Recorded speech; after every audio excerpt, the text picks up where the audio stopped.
Dear students, welcome to study circle Kashmir.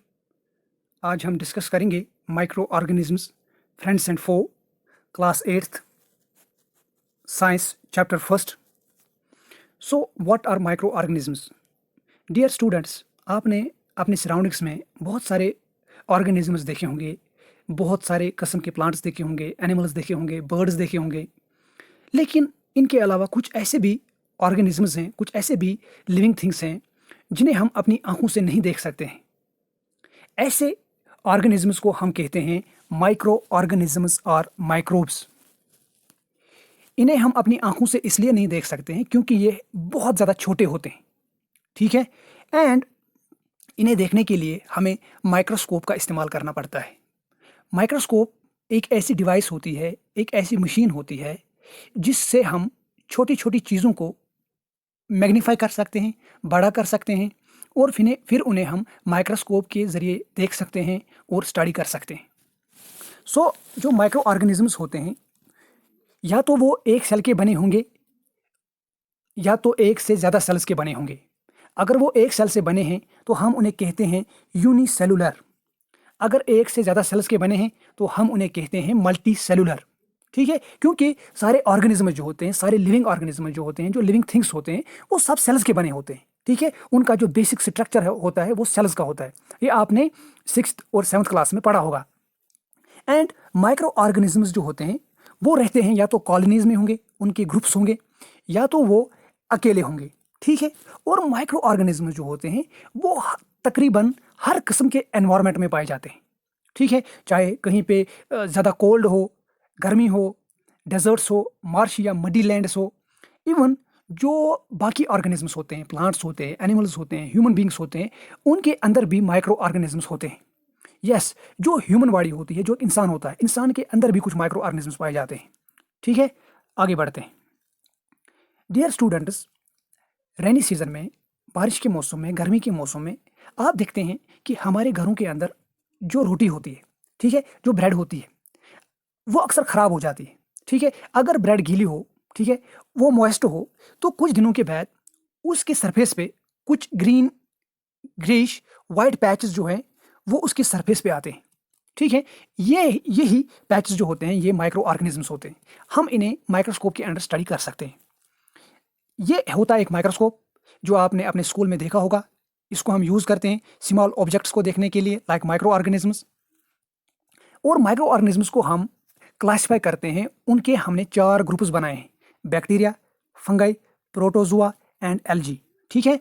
So micro organisms के 4 groups होते हैं: bacteria, algae, fungi, protozoa. इसके अलावा जो वायरसेस होते हैं, वायरसेस भी बहुत सारे छोटे छोटे माइक्रोस्कोपिक एंटिटीज होते हैं, ठीक है। लेकिन ये डिफरेंट होते हैं bacteria, algae, fungi and protozoa से, ठीक है। कैसे? ये जो वायरस होता है, जब ये किसी सेल के अंदर, किसी दूसरे ऑर्गेनिज्म के अंदर, ठीक है, जब वायरस किसी दूसरे ऑर्गेनिज्म के अंदर, लाइक प्लांट्स के अंदर, एनिमल्स के अंदर, बैक्टीरिया के अंदर चला जाए, तो फिर ये उस ऑर्गेनिज्म के अंदर रिप्रोड्यूस करता है, मल्टीप्लाई करता है, इसका नंबर जो है वो इंक्रीज होता है, ठीक है। लेकिन अगर ये किसी ऑर्गेनिज्म से बाहर हो तो उस वक्त ये मल्टीप्लाई नहीं कर सकता है, ये उस वक्त लिविंग कंसिडर नहीं किया जा सकता है। एंड वायरस जो है ये एक ऑर्गेनिज्म के अंदर, जिसके अंदर ये चला जाए, उसके अंदर बहुत सारी बीमारियां करता है। लाइक कि ह्यूमन बॉडीज के अंदर it is responsible for causing cold, influenza and most coughs. Even जो कुछ सीरियस डिजीजेस होते हैं, लाइक पोलियो है, चिकन पॉक्स हैं, they are also caused by virus. ये भी वायरसेस की वजह से होती है। वायरस की जो मैं आपको एग्जांपल दूं, कोरोना वायरस। आप आज घरों में बैठे हैं कोरोना वायरस की वजह से। सो कोरोना वायरस है क्या? कोरोना वायरस भी एक किस्म का वायरस होता है जो कि इफेक्ट करता है हमारे रेस्पिरेटरी सिस्टम को, ठीक है। It is a very lethal virus. So आज आपको घरों में ही बैठना चाहिए, ठीक है, और अपनी सफाई का ख्याल रखना चाहिए, और जो है आपको स्टडी पे फोकस करना चाहिए। नाउ बैक्टीरिया के कुछ ये हैं: rod shaped bacteria, spiral bacteria. Algae की एग्जांपल है स्पाइरोजाइरा, क्लाइमोडोमोनास, ठीक है। और प्रोटोजुआ की एग्जांपल है amoeba and paramecium.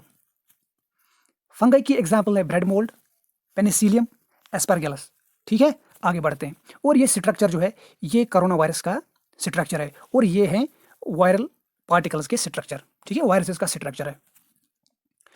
Dear students, जो माइक्रो ऑर्गेनिजम्स जो हैं वो हमारे फ्रेंड्स भी हैं और हमारे एनिमीज़ भी हैं, क्योंकि माइक्रो ऑर्गेनिजम्स जो हैं वो हमारी लाइव्स में इंपॉर्टेंट रोल प्ले करते हैं। ठीक है, वो बहुत इंपॉर्टेंट है। वो हमें फ़ायदा भी पहुंचाते हैं और नुकसान भी पहुंचाते हैं। फ़ायदा कैसे पहुंचाते हैं, आइए पढ़ते हैं। देखिए, जो हमारे घरों में दूध होता है हम उसे कर्ड बनाते हैं, हम उसको दही बनाते हैं। कैसे? एक किस्म का बैक्टीरियम होता है, उसे हम बोलते हैं लैक्टोबैसिलस। लैक्टोबैसिलस जो है ये एक ऐसा बैक्टीरिया होता है जो दूध के अंदर, मिल्क के अंदर रिप्रोड्यूस करता है, मल्टीप्लाई करता है और दूध को दही बनाता है। इसी तरह एक फंगस होता है कॉल्ड यीस्ट। फंगस को कहते हैं यीस्ट। ये एक किस्म का फंगस है और ये रिप्रोड्यूस करता है फ्लावर डो में। जो आटा होता है ये आटे के अंदर, ठीक है, उसके अंदर मल्टीप्लाई करता है और प्रोड्यूस करता है कार्बन डाइऑक्साइड जब ये रेस्पायर करता है, और उस डो को, उस आटे को ये सॉफ्ट बनाता है, जिससे हम फिर ब्रेड बनाते हैं, केक्स बनाते हैं, बिस्किट्स बनाते हैं, पेस्ट्रीज बनाते हैं। ठीक है, तो इस तरह से हमें माइक्रो ऑर्गेनिजम्स हेल्प करते हैं। इसके अलावा हम माइक्रो ऑर्गेनिजम्स को कमर्शियली भी यूज़ करते हैं, बिजनेस के लिए भी यूज़ करते हैं। आपने देखा होगा जो हमारे घरों में अनाजेस होते हैं, ग्रेन्स होते हैं, लाइक बार्ली है, व्हीट है, राइस है, चावल, क्रश्ड फ्रूट जूसेस हैं, इन सब चीज़ों के अंदर होते हैं नेचुरल शुगर्स। ठीक है, और जो यीस्ट है वो इन नेचुरल शुगर्स पे ग्रो करता है और इनको कन्वर्ट करता है, इस शुगर को कन्वर्ट करता है अल्कोहल के अंदर, शराब के अंदर। इस प्रोसेस को हम बोलते हैं फर्मेंटेशन। ठीक है, और इस प्रोसेस को डिस्कवर किया था लुइस पैस्टर 1857 में। Now medicinal uses of microorganisms. Dear students, कुछ ऐसे माइक्रो ऑर्गेनिजम्स भी होते हैं जो हमें बीमार करते हैं। ठीक है, लेकिन कुछ ऐसे माइक्रो ऑर्गेनिजम्स भी हैं जिनसे हम मेडिसिन बनाते हैं, दवाइयाँ बनाते हैं। ठीक है, ऐसे मेडिसिन को हम कहते हैं एंटीबायोटिक्स।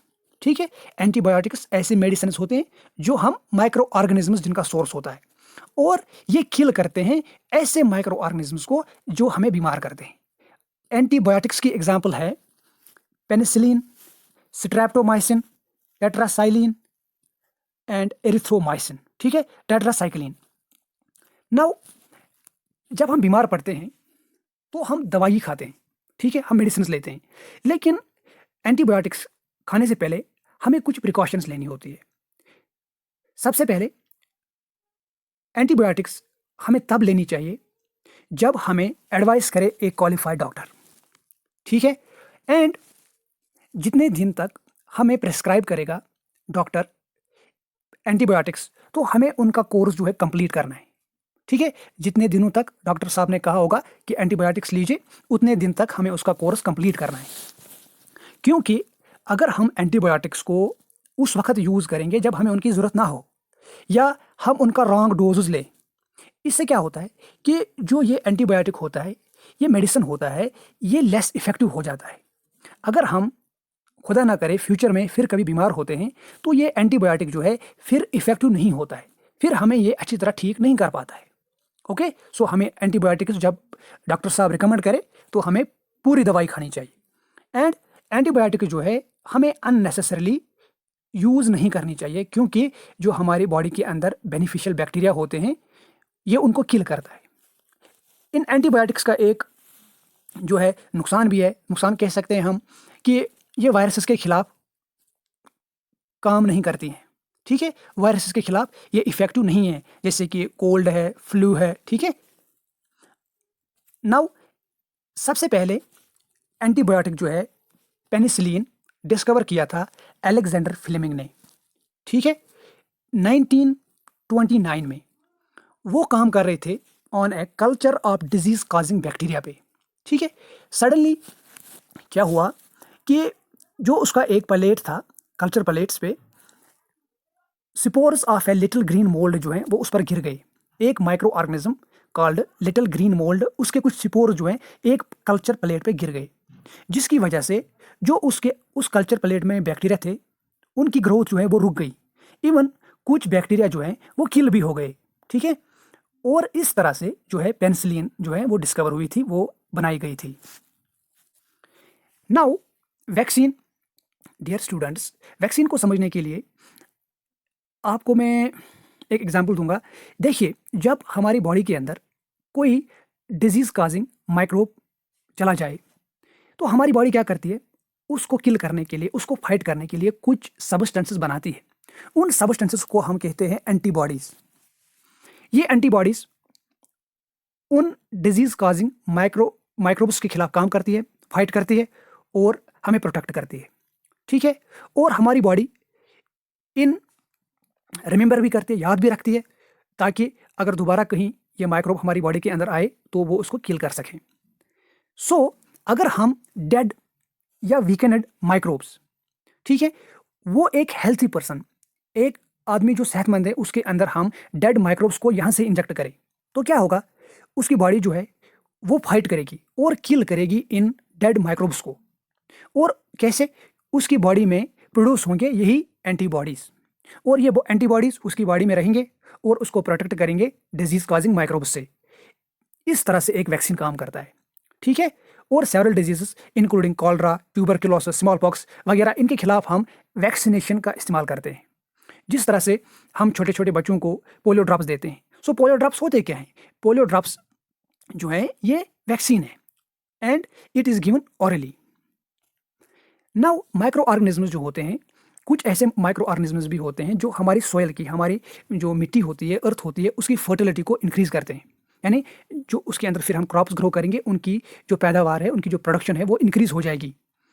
कुछ बैक्टीरिया और कुछ ब्लू ग्रीन एल्गी जो होते हैं वो फिक्स करते हैं, यूज़ करते हैं एटमॉस्फेरिक नाइट्रोजन को, और हमारी सॉइल को अवेलेबल रखते हैं नाइट्रोजन, और इसकी फर्टिलिटी को इंक्रीज करते हैं, इसको जरखेज बनाते हैं। ऐसे माइक्रोब्स को हम कहते हैं बायोलॉजिकल नाइट्रोजन फिक्सर्स। कुछ ऐसे माइक्रो ऑर्गेनिज्म्स भी हैं जो हमारे एनवायरनमेंट को क्लीन रखते हैं। डियर स्टूडेंट्स, आपने आसपास में देखा होगा कि जो डेड बॉडीज होते हैं एनिमल्स की, या कुछ प्लांट्स के जो पार्ट्स होते हैं, या बर्ड्स जो जिनकी डेड बॉडीज आपने आसपास में देखे होंगे, तो फिर कुछ दिनों के बाद वो वहाँ से गायब हो जाती है। ऐसा क्या हो जाता है? वो कहाँ चली जाती है?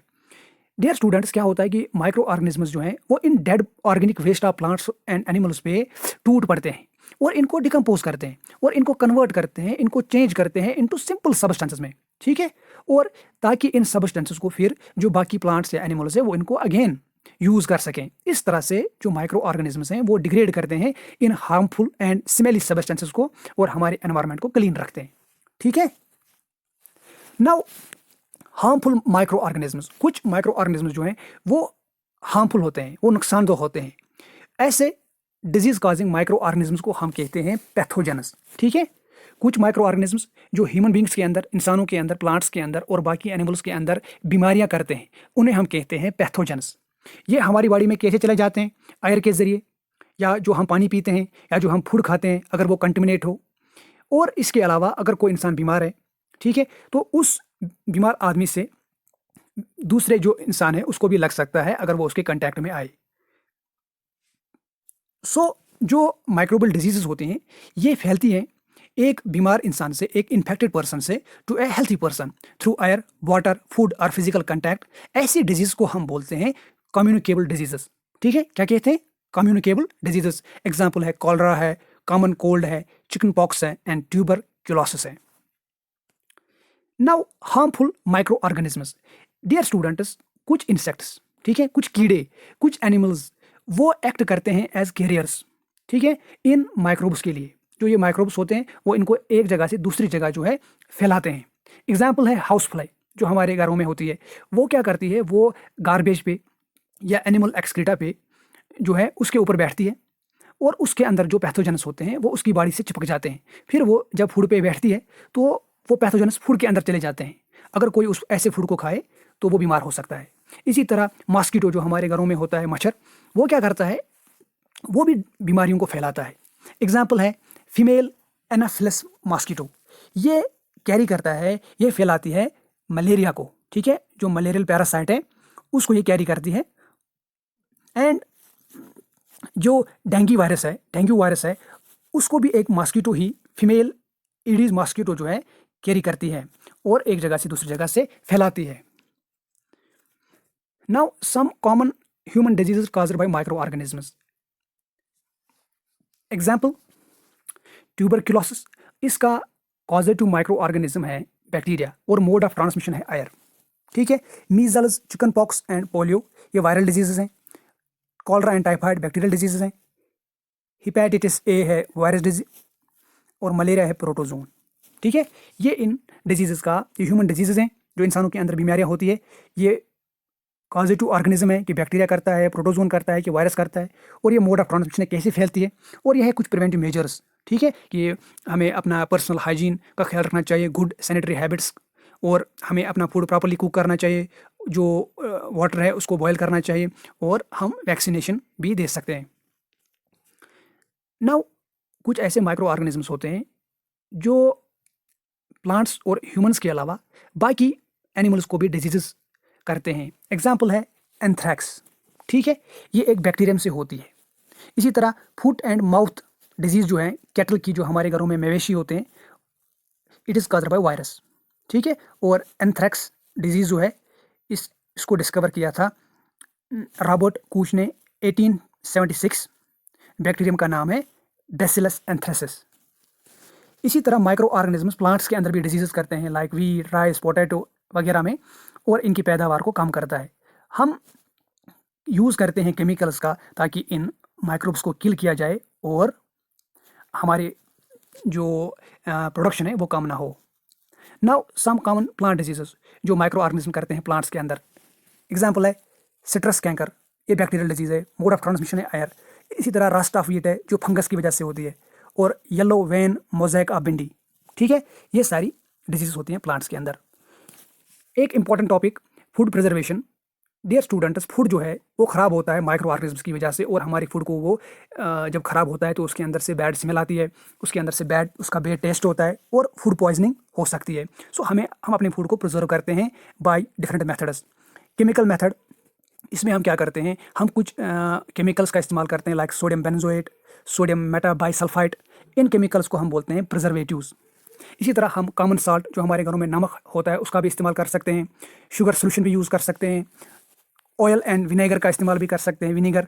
इसके अलावा हम हीट एंड कोल्ड ट्रीटमेंट भी दे सकते हैं अपने फूड्स को, ताकि जो उसके अंदर माइक्रोब्स होंगे वो किल हो जाएंगे और हमारा फूड जो है वो प्रिजर्व होगा। इसकी एक इंपॉर्टेंट एग्जांपल है पेस्चराइजेशन। जो लुइस पास्चर था, उसने डिस्कवर किया था इस प्रोसेस को। उसने क्या किया, जो मिल्क है, उसने मिल्क को हीट दी, टेम्परेचर दिया 70 degree Celsius for 15 to 30 seconds, और फिर उस दूध को चिल किया, उसको फ्रीज किया। ठीक है, जिसकी वजह से जो उसके अंदर माइक्रोब्स थे वो किल हो गए। सो पेस्चराइजेशन जो है एक इंपॉर्टेंट प्रोसेस है। इसके अंदर दूध को हमें उबालना है 70 डिग्री सेल्सियस पर तकरीबन 30 सेकंड्स, और फिर उसको फ्रीज़र के अंदर रखना है। इसी तरह हम स्टोरेज और पैकिंग के ज़रिए भी फूड को प्रिजर्व कर सकते हैं। सो आई होप आप इस टॉपिक को अच्छी तरह से समझ गए होंगे। अगर कहीं पे कन्फ्यूजन रहता है या समझ नहीं आया तो आप कमेंट कर सकते हैं या मैसेज भी कर सकते हैं। Thank you.